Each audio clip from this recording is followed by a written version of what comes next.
And now it's time for our first keynote.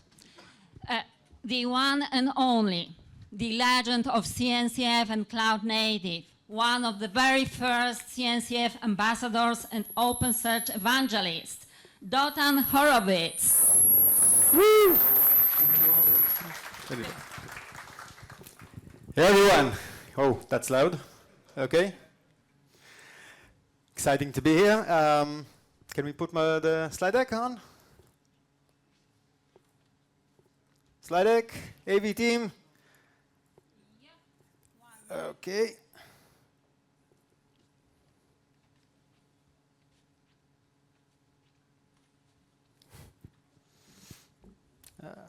Just a minute there. Stick around with us.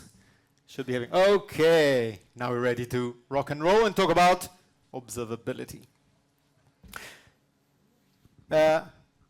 Who of you has seen this Venn diagram definition of observability before? With show of hands. Come on. Okay. So I'm here to tell you that this is not the definition of observability. And I hate this Venn diagram. And I'll tell you soon why. But for the AV team, can you please make this work like we talked about before? Okay? Thank you. So that's not the definition of observability, but what is the definition? So this is the formal definition that we all know. By the way, not many know that it's actually taken from control theory, so from applied math, not even computer science. And the definition is a measure of how well internal states of a system can be inferred from knowledge of its external outputs. I hate this definition, and I'll tell you soon why. But first, for software systems, let's understand this definition. What are these external outputs for software? Come on. Come on. What are the external outputs for software systems? Logs, metrics, traces, that's right. The 3 pillars of observability. I hate the term 3 pillars of observability. And I'll tell you soon why. But indeed, logs, metrics, and traces are very important telemetry signals for gaining observability. They are, however, in and of themselves, not observability, which is why I hate the Venn diagram. Okay? In fact, many organizations collect all these fine signals and still end up with broken observability. So, why is that? Let's go back to this definition and why I hate it, okay? This definition puts a lot of emphasis on the external outputs, the telemetry that our systems emit, essentially the raw data. The other part of this definition is very much hidden and overlooked, which is the inference part. So I have a new definition that I've been using for quite a few years, new definition for observability in software systems. Behold, observability is the capability to allow a human to ask and answer questions about the system. The capability to allow a human to ask and answer questions about the system. Now, the first reason I like this definition better is that it makes it very clear that observability is a property of your system, a capability.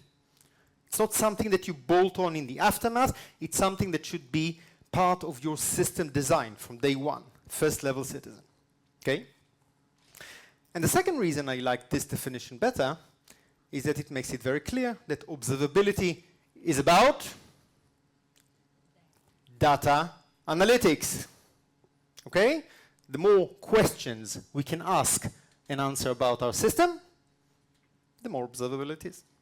As simple as that. And so logs, metrics, traces, that's just the raw data. What we're interested in is the insights to understand what goes on in our system.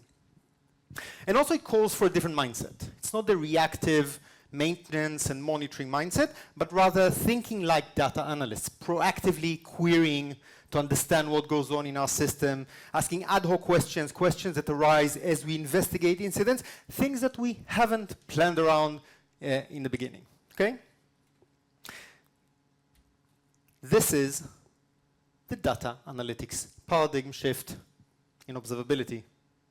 And this is what I'm going to talk to you about in this keynote. But why am I the right person to talk to you about this fine topic? So a word about myself.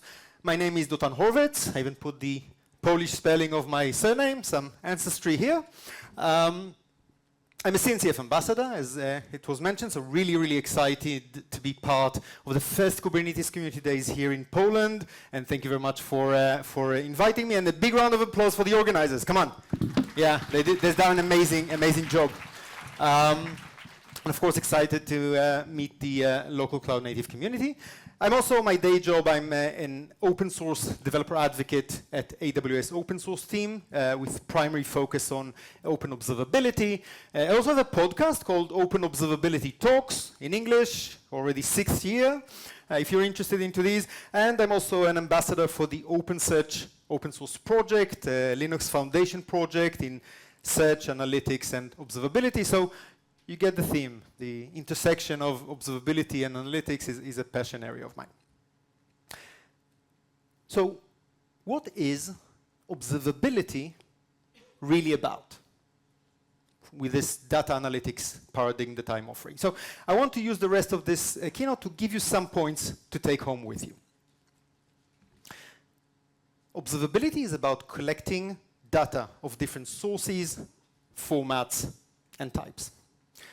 So logs, metrics, traces, MLT are the classic signals, but there's no reason to limit ourselves to just these three. I know we engineers like the rule of three, but there's nothing holy in this trinity, which is why I hate the three pillars phrase. And observability, what is it? Observability is about data analytics. I'll repeat it until you repeat it with me. So observability, come on, say it. Observability is about data analytics, perfectly. So if we need other signal types, other raw data to get better observability into our system, we should be flexible enough to incorporate it, okay? We are interested not in the raw data, we are interested in the insights.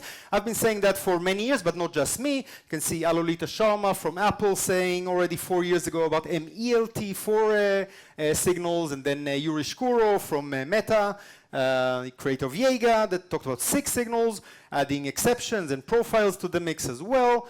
So, and actually I'm glad to say, and we have some OpenTelemetry maintainers here in the crowd, that we in the OpenTelemetry project have established continuous profiling as another signal within the project, and as of last year, 2024, you'll find profiles as a 4th signal in the project. But it's not just about the signal types, but also about the data sources.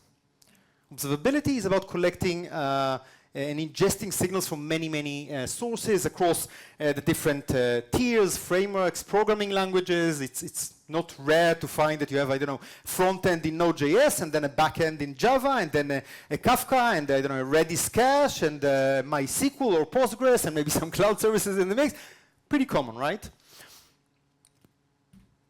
Consistently collecting this heterogeneous data across so many different sources, formats, and types has been a challenge for many years.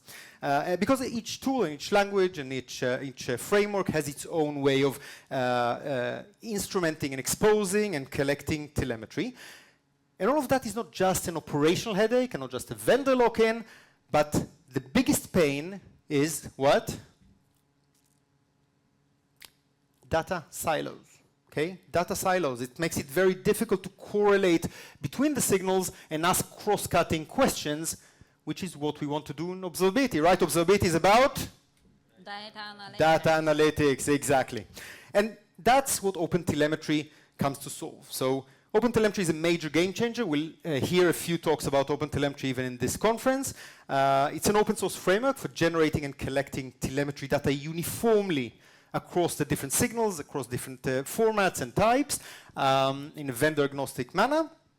It's a CNCF project, so proud to be saying that. It's the second most active project in the CNCF after Kubernetes itself, by the way. It's a game changer in this respect. Observability is about structured, standardized data. Who has these kinds of unstructured plain text logs somewhere in his system? With a show of hands. Look around you. So, don't. I'm here to tell you, forget about unstructured, plain text logs in flat files. No human is going to read through your mounds of logs to gain insights and extract them for you. Observability is about data analytics, that's right. So the logs should be machine readable. They should be formatted in a way that we can actually use software to extract the insights at scale for us. So logs should be more like that, and remember, observability is a property of your system. So put some thoughts into how you structure your logs in a way that will make it easier to find the relevant data within them, and also make sure that you use consistent conventions. Apply observability-driven development, okay? In large organizations, if you have platform engineering, they can play a key role in actually creating these cross-organizational standards and maybe even creating abstraction layers that put it in place automatically and so that the developers don't need to be bothered with that. So that's a good start for application, but as I showed you before in the diagram, there are many third-party tools in the architecture. So how do we make sure that the same model and semantic conventions are followed across the different telemetry sources and types? And this is where open standards come into place. I mentioned OpenTelemetry, so one of OpenTelemetry's goals is actually to standardize on a structured, strongly typed, machine-readable format for logs. For metrics, you probably know OpenMetrics that came out of Prometheus as a standard, and it's nice to see the wide adoption. Kafka, RabbitMQ, Apache, Elasticsearch, Jira, GitHub, whatnot. Whatever you use, you might very well find these endpoints already out of the box. And really, open standards and open specifications have become integral drivers for compatibility, collaboration, and convergence.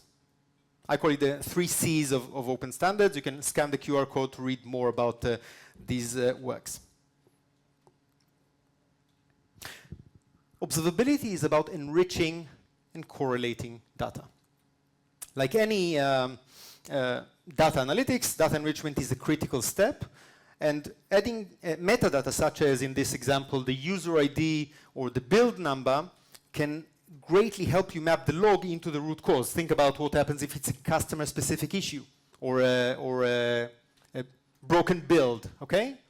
That's what we're going to save you, and metadata gives us this context for either the application or the infrastructure. And remember, effective data enrichment can turn your logs into meaningful events.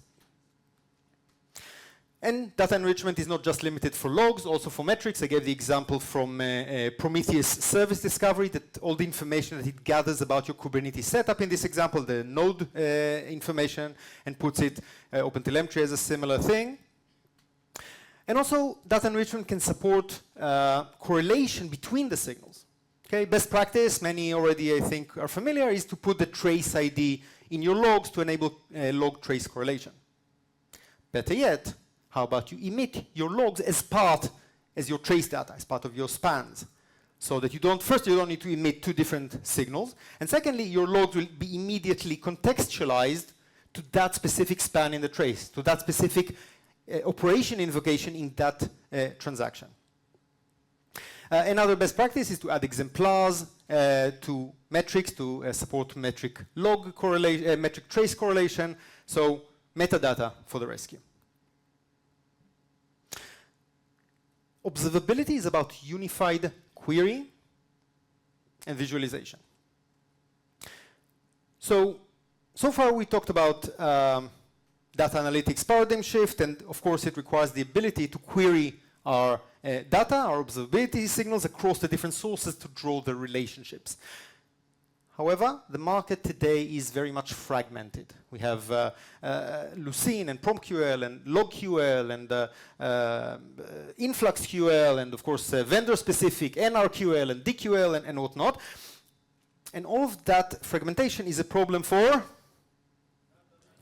data analytics, exactly. So I told you that standards are a way around that. Do we have a standard for that? Well, the TLDR is not yet. We have in the CNCF SIG, a special interest group, dedicated for working on forming a standardized query language for observability. I had a whole episode about that with a creator. You can scan the QR code if you wish. But it's not there yet. We don't have a standard for that. For visualization, we're even farther away for standardizing on visualization. So this is where we stand. So the best practice is actually to create your own organizational standards for making sure that you query across the data types and visualize them together as much as possible. Again, platform engineering, if you have one, plays a key role in creating these cross-organizational standards and the golden paths for that end. And by the way, I mentioned that I'm part of the OpenSearch project. In the OpenSearch, we created the PPL, pipe processing language, an open source language across the different signals, and also for generating unified visualizations from queries. So stay tuned. I hope that this will help move the market in the right direction in the open source.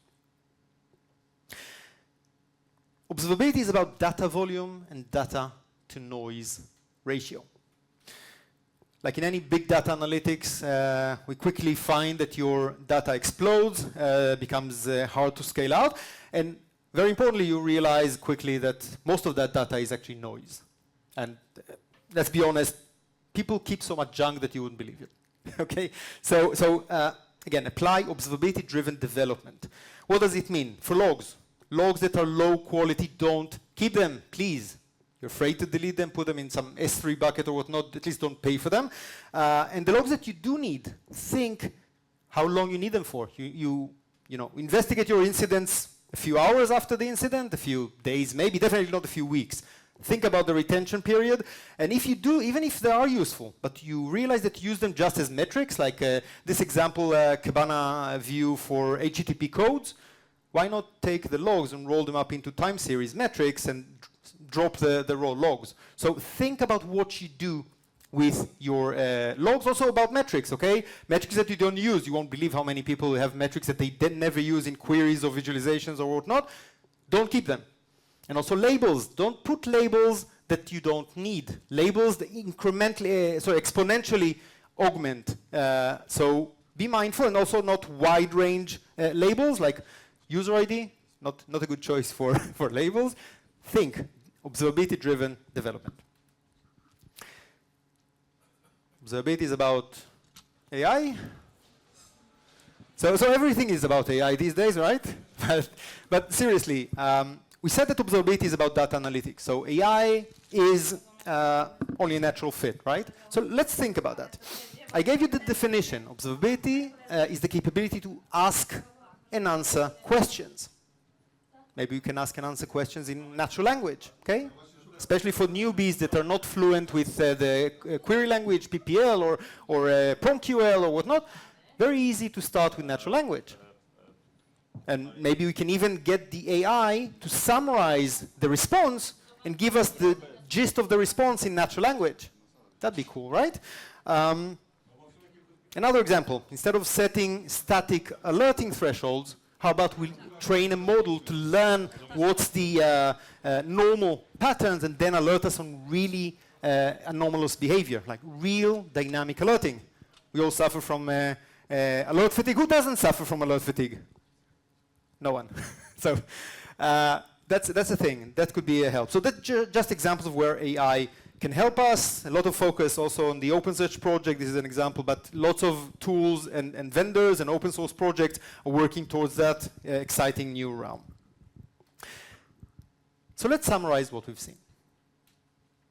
Observability is about data analytics. If there's one thing to take out of this talk, remember, data analytics. I gave you the new definition of observability, the capability to allow a human that ask and answer questions about the system. We talked about the fact that A, it's a capability, it's a property of your system, right, from day one. And secondly, that it's data analytic, ask and answer questions. There's an article that I wrote already a few years ago in Inside Big Data about that, if you want to scan the code, a big topic on its own. And I discussed a few aspects of what it means to be data analytics and the paradigm shift that I'm talking about. But the most important thing is actually I'm challenging you folks to think what else data analytics means for your observability, for your systems, for your company. And come and share that. Let's make it an open discussion in the community. So time to unleash your hidden data analyst and tame your observability mess. I'm Dotan Horovits, and thank you very much for listening.